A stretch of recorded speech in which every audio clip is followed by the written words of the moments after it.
Have you ever wondered what your name really means when it appears next to someone else's on a manuscript? Is co-authorship simply dividing the work, or is it something much deeper than shared writing? Hey, co-authors. Too often, scholars assume everyone shares the same definition of what it means to be a co-author, only to discover conflicting expectations, uneven workloads, ethical dilemmas, and frustration along the way. We explore what true co-authorship looks like, why misunderstandings emerge so easily, and how thoughtful communication, ethical practice, and shared accountability can transform collaboration into one of the most rewarding parts of academic life. Let's dive in.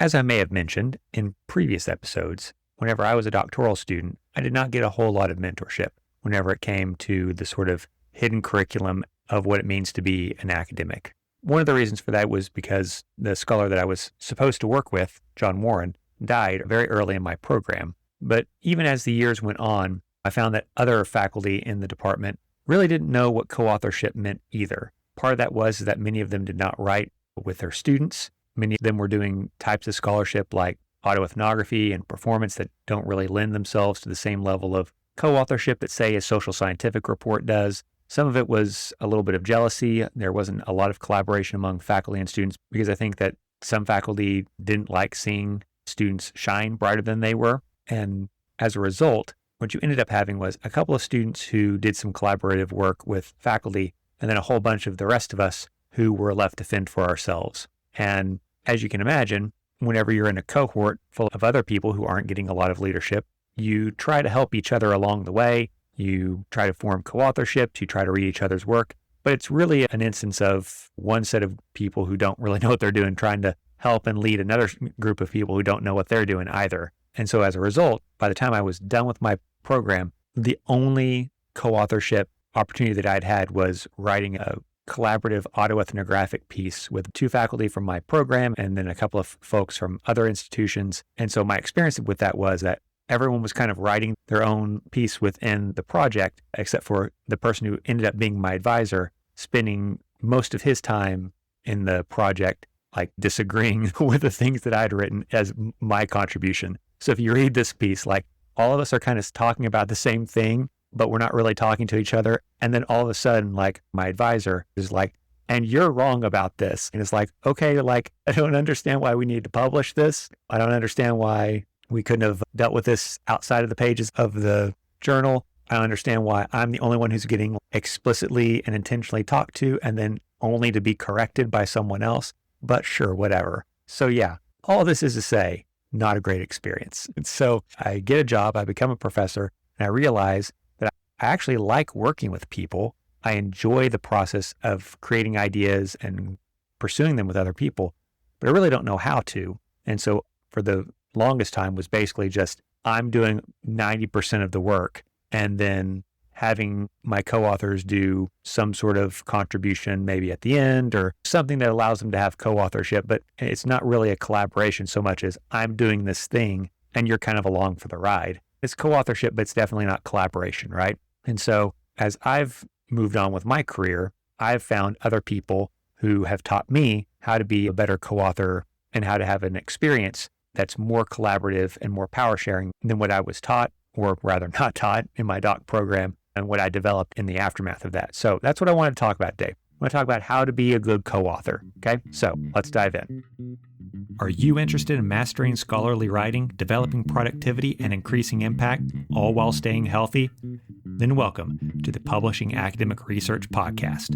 My name is Dr. Kyle Ruddick, and I'm a full professor and writing coach who's dedicated to making sure you break through whatever is stopping you from reaching your scholarly goals. I meet so many scholars who have creative, innovative, and daring ideas, but can never seem to get those projects from proposals to print.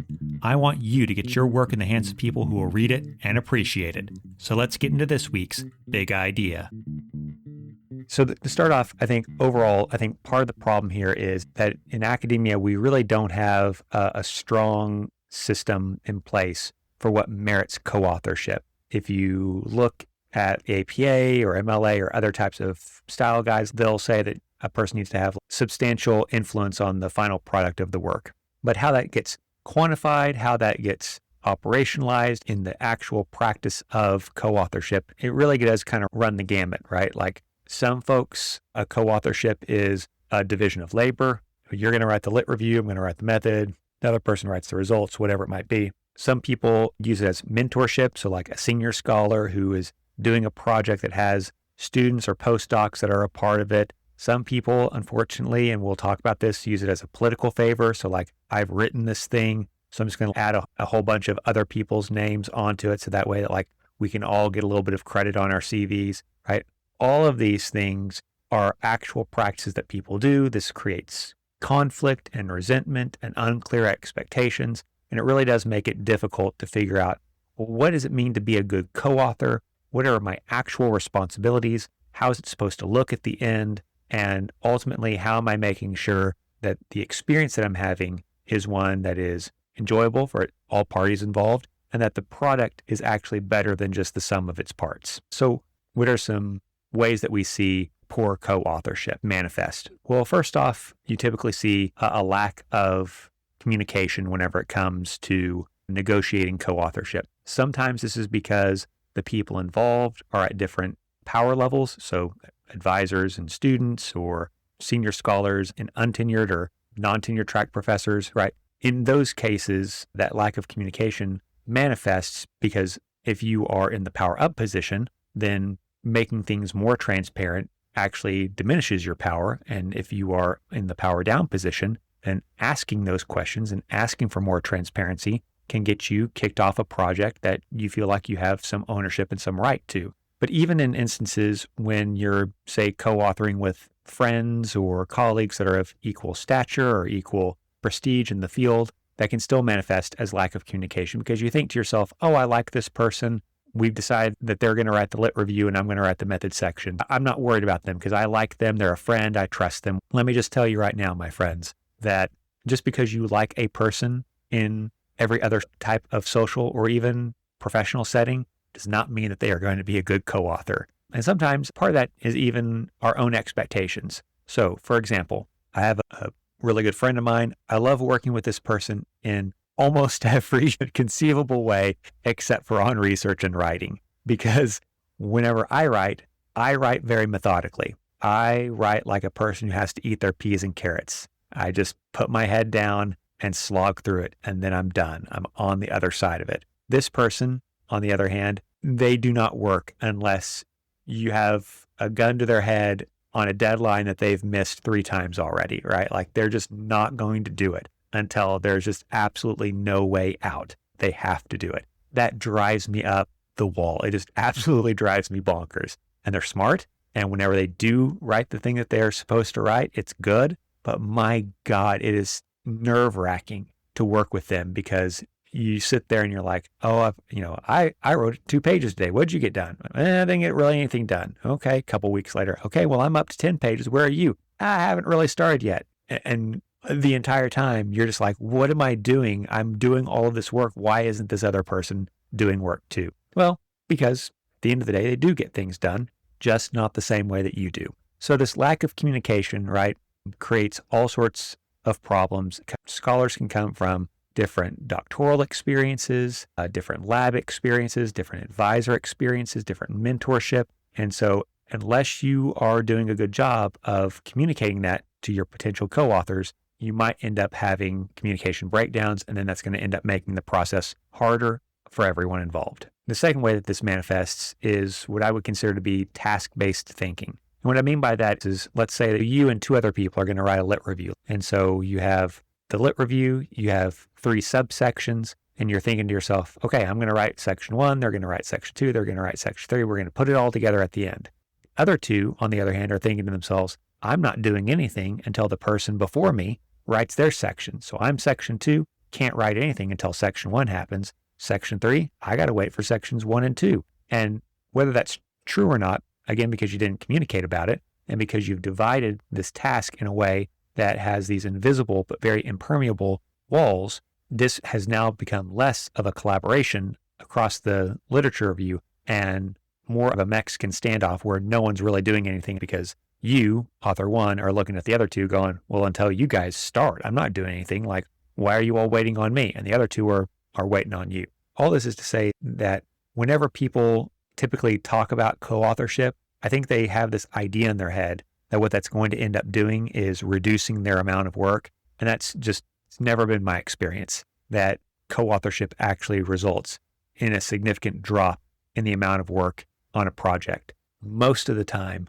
you are doing the exact same amount of work because whether you are writing it or you are reviewing and editing other people's work or you're doing the data collection or whatever it might be, it's very rare that as a co-author, you just kind of breeze through the process if you're doing your fair share of work. The other problem with this sort of task-based thinking, assigning people different areas, would be that unless you're very good at blending voices, and we'll talk about this in a little bit, blending voices or in creating one voice out of a lot of different types of voices, that the voice in the writing can be very uneven. The way that citation is used, the style of writing, the flow of the argument, all those things are a matter of personal preference and style. And so again, if you're thinking to yourself, oh, I'm going to co-author this because it's going to be so much less work. Well, probably not, because especially if you are early career scholars and you're still developing your voice, someone's going to have to go through and rectify the voice, whether by putting it all in one voice or creating some sort of coalition across the voices. And all those things require a lot of work. The last way that I see the problems in co-authorship is whenever people engage in unethical behaviors. As a journal editor, I get a report from Taylor and Francis, because that's who publishes my particular journal. I'm sure that if you've ever edited journals from other publishing companies, they will do something similar.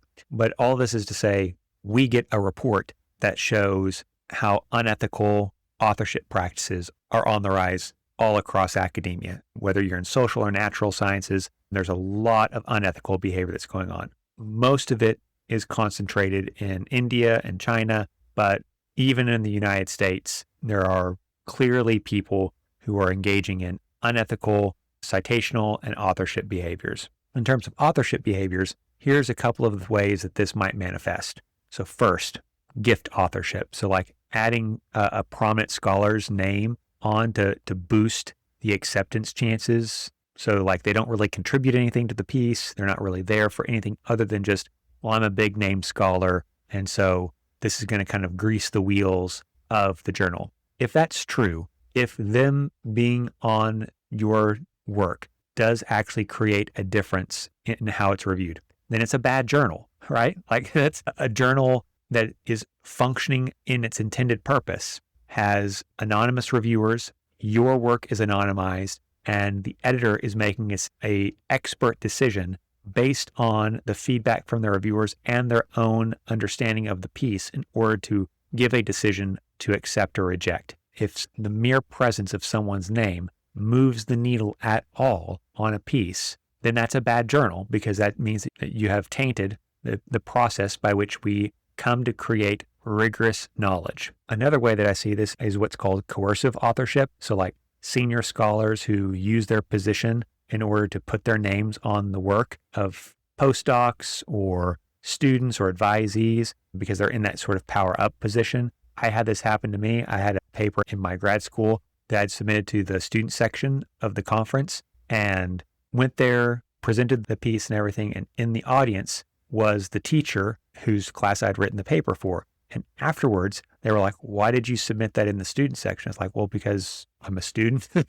I thought that's what I was supposed to do. And they were like, no, what you were supposed to do is put my name on it, and then we would have submitted it like a normal piece. That's how you're supposed to do that. And I'm like, well, but you didn't do anything. They're like, well, I gave you feedback in the class. Like, well, A, no, you really didn't. But B, even if you did, that's not a significant intellectual contribution. That's just your job as a teacher. And I know other people might orient towards that differently than I do. I'll just kind of go off. I believe that if a student wants you to be an author on their paper, you should give them a choice at the beginning of the semester. And you should say to them, you have 3 choices. Either A, I'm going to work with you on this and I am going to lead the project and I will be first author. B, I will be a team member on this and you will be lead and I will assist you in whatever ways you want me to because you are the lead on the project and I will be a co-author. Or C, I will give you feedback on this paper as a teacher for the purpose of the course, in which case I'm not owed authorship at all. To me, that's the best way to make sure that I'm not in a coercive relationship with my students, because I have seen so many faculty members that have just parasitically latched on to students, not even just graduate students, but undergraduate students, and taken their work and showcased it at conferences or submitted it to journals, and they put their name first or second, but like your only contribution to that was the type of work that was commensurate with you just being a teacher of their classroom, right? Like, it is ridiculous to me to think that every essay, every literature review, every project that goes through our classes, that your input on that as a teacher merits you intellectual ownership of that. I just find that ridiculous and a repulsive position. Okay, sorry, I'll end my rant. So all that is to say, whether it's gift authorship or coercive authorship or some other type of unethical authorship practice, a lot of this goes on because people don't know what their rights and responsibilities are within co-authorship. And as a result, some people are put into bad positions, other people take advantage of others, and all those things lead to bad research practice. So what are some solutions? So I've got 3 solutions that I think might be helpful whenever you're working through co-authoring with other folks. First off, as you might imagine, as a person who is in communication studies, I'm going to suggest to you to communicate early and to communicate often with your co-authors and clearly define your roles as soon as you can as to what it means to be a part of the research project. Have a conversation with them. What does it mean to be a co-author? What do you expect them to do? A lot of this comes down to just clarifying expectations. Who's got intellectual ownership? So whose idea was it first? If that idea changed through dialoguing with another person, then in my mind, the person who had the catalyst idea, they're still the person who gets to say, this is sort of my idea. So even if you're like, hey, I had this idea, I wanted to do X, and through the course of talking with the co-author, you end up thinking, okay, well, we're going to end up doing Y. It's kind of like X, but it's a little bit different. To me, even if the other person suggested Y, you're kind of still in the driver's seat because they wouldn't have had that conversation with you otherwise without you bringing in that contribution. Now, again, you can do things different. That's up to you to negotiate. But what's important is that you do have a very frank conversation about intellectual ownership, because ultimately, to me, whoever's idea it is, that should always be first author. First author to me does also come with work responsibilities or overseeing other people if you have like a large team, but principally, especially in the type of citational style that I use, which is APA, because in-text citation after 3 authors is always just the first author's last name and then et al. What that indicates to me is that that person's name is always going to be associated with the idea. And so whoever's idea it is, that should be first author. So you should talk about intellectual ownership. You should talk about intellectual responsibilities. You should talk about revision responsibilities. Are we going to revise our own work? Is there going to be someone who is it all at the end? Who's going to revise whose work? Are you the type of person that communicates often? Do you meet deadlines? Are you often behind on deadlines, but you get things done in the end? Like, what kind of person are you? How do you write? All those sorts of things are going to be important, because otherwise, if your styles are too dissimilar, one of you is going to freak out like I did with my buddy. If you're having problems having this conversation because you're in a power down position, what I would suggest that you do is look to the outlet or the journal that you are submitting to, and then use that as the reference as to how you're going to pitch who is going to be the author. And so what I mean by that is, like, you might say something like, I want to make sure that our contributions are in line with the journal's guidelines on authorship. If the journal has their own ideas of what authorship entails, or if they use a citational style like APA, right? But you're couching it in the words of the journal or of disciplinary norms, not, well, I want to be first author. No. It's not I want. This is not an I want conversation. This is what the disciplinary rules and norms are and how we are aligning ourselves to those things to maximize transparency. The second thing that I would say to do is make sure that you are planning, building, and maintaining a culture of revision. So you should normalize giving and receiving feedback to your co-authors and emphasize this idea that it's not enough just to write a section or write a paragraph or do whatever the task is. Because at the end of the day, even if I only write one small subsection of the literature review, my name's on the entire piece. I'm an author of all of the ideas in the piece. I don't get to say later, oh, well, I don't agree with the other stuff that's written in there. Only this section right here is mine. So that's the only stuff that I agree with. And I certainly won't be able to do that in 100 years whenever I'm dead, right? Like, they can't dig up my zombie bones and ask me, well, did you actually agree with the things that were said on page 3? Oh, no. I only wrote the stuff on page 2. So you can't pin that on me. No, my friend, once it's print, once it's out there, you're co-signing on the whole thing. So you need to make sure that you are a part of the revision process throughout the entire thing. And if there's something that you don't agree with your co-authors, it either needs to be rectified or you need to take your name off. Otherwise, you can quickly find yourself co-signing on positions that are not actually the ones that you want to be associated with for the rest of your career. The last thing that I would say, and again, this is especially true if you are in a power down position, is that it's important for you to create a paper trail of the revision process so that way you can point to exactly what your contributions are. So whether that's using Google Docs or file drafts, if you're emailing back and forth with like Microsoft Word or something like that,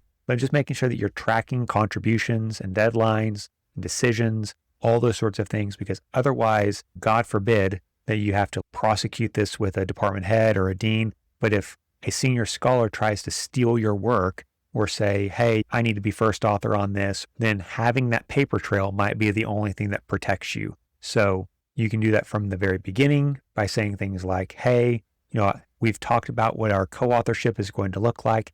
Here's my outline of those things. Here's who's in charge of which sections. Here's who's going to do what. Do we all agree to this? And having a document from the very beginning that clearly points to who's going to be doing what, when they're going to have it done by, and what happens to them if they don't. Like, if you don't finish your section, what's going to happen? Are we going to keep pestering you until you do it? Are we going to eventually say, well, I guess this guy's not going to do it, so now I need to find a replacement for them or just do it myself and kick them off the authorship team? What are the mechanisms for this? And then once you've written that document, every successive document, all of the analyses, all the writing, all the notes, the bibliographies, anything, you need to make sure that you're keeping track of that in a shared space. So that way, if questions arise about the nature of the co-authorship, then you can answer them confidently and you can defend yourself if you need to. The last thing that I will say, and this kind of goes back to the beginning of this, whenever I was in my doctoral program, we were all trying to help each other out, and that's great, and it created good community, and it really kind of set me on my path of recognizing the importance of good co-authorship and of collaborating with people. On the other hand, something that I did come away with that I will share with you is that 2 bad writers does not make 1 good writer, which is to say, I think a lot of times people perceive that they have some sort of deficit in their writing, whether that's meeting deadlines or synthesizing literature or doing the analysis or whatever it might be. They feel like they have something that they're not very good at. And so they reach out to someone else and are like, well, we'll co-author this together. That will make up for my perceived lack of whatever it is. 99 times out of 100, my experience with this has been that the person who reaches out like that, the person who is not good at something and who is reaching out to someone else, their friend is also probably not very good at writing. And so you end up getting together at a conference or maybe, after work beers or whatever it is, and you start talking about the idea and you're all excited and you're all happy for it. And you're like, oh man, this is going to be great. We're going to work on this together. It's going to be so much fun. It's going to be the best paper ever. 6 months into it, neither of you have done anything, or one of you has done something and you just absolutely hate the guts of the other person because they haven't done anything. Right? It's very rare that novice writers are good at being co-authors with other people. I would encourage you that before you start herring off and doing a whole bunch of co-authorships, it's important for you to start establishing for yourself what your own work ethic is, what your own quirks are, because we've all got our own quirks, what your workflow looks like, what your own process looks like, and develop your voice and get a sense of who you are as a writer before you start going out and finding a bunch of co-authors. Because best case scenario, you find someone who is already very well published, they're already writing, and what you end up doing is leaning on them so much to help you through the process that unless you're doing a really good job of watching them and learning from them and getting mentored by them in a way that helps develop your craft, what you're probably going to end up doing is just relying on them too much, and you're not going to build those skills because you're just letting the more senior scholar and the more experienced person do those things for you. That's best case scenario. Worst case scenario is neither of you get anything done. And now you have an idea that's a great idea, but because you feel on some level that this other person has ownership of it, that you can't move forward without them, then you find yourself in this space where it's like, okay, well, now I feel like this whole project is mine, but I had the idea with someone else. So do I keep them on as a co-author just because I don't want to have to deal with the confrontation of kicking them off this piece? I also don't want to have a conversation with them about them doing more because they haven't done what they were supposed to do from the beginning. And I guess at this point, what I'm going to do is just walk away from this whole thing because I just want to avoid the confrontation and the bad feelings that might come from the confrontation. So now this idea that you had, if you had just done it by yourself, you might have been able to finish it. But now because you've co-authored it with someone, now it's a dead idea and it won't go anywhere. Now that's wasted time and energy on your part, bad feelings and resentment towards the other person. It's a bad time. So making sure that you know when you want to co-author, who you want to co-author with, and then how you're going to co-author is essential for making it work. Okay. So that's going to about wrap it up for me, folks. As always, I appreciate you listening. Summer is rapidly getting away from us. It's almost the end of July at this point. So August is around the corner and it's back to the grindstone, but we still have a few weeks. Make sure that you're taking a little bit of time to relax, get a little writing in. But at this point, now is the time to start transitioning away from now my time is largely my own, which is more of your summertime writing style, to moving and transitioning towards now my writing time needs to be shared with my other obligations, whether those are classes that you're taking, classes that you're teaching, other responsibilities that you might have. And so starting to make that transition so that way it doesn't catch you off guard now is going to be helpful for you to be successful in the future. Okay? So thank you again for listening, and I will see you in next week's episode. Hey, co-authors. What's stopping your best ideas from becoming your next big publication? Brilliant research shouldn't die in your drafts folder. Now's the time to bridge the gap between the possible and the published. You can support this podcast by subscribing to it, leaving a positive review, assigning it to your classes, or sharing it with a colleague. Let me know what I can do to make this the best podcast resource for you. And if you'd like to know more about my writing coach services, then you can find my information in the podcast description and set up an appointment. I'll be back next week with another episode. But until then, keep healthy, keep writing, and don't let reviewer 2 get you down.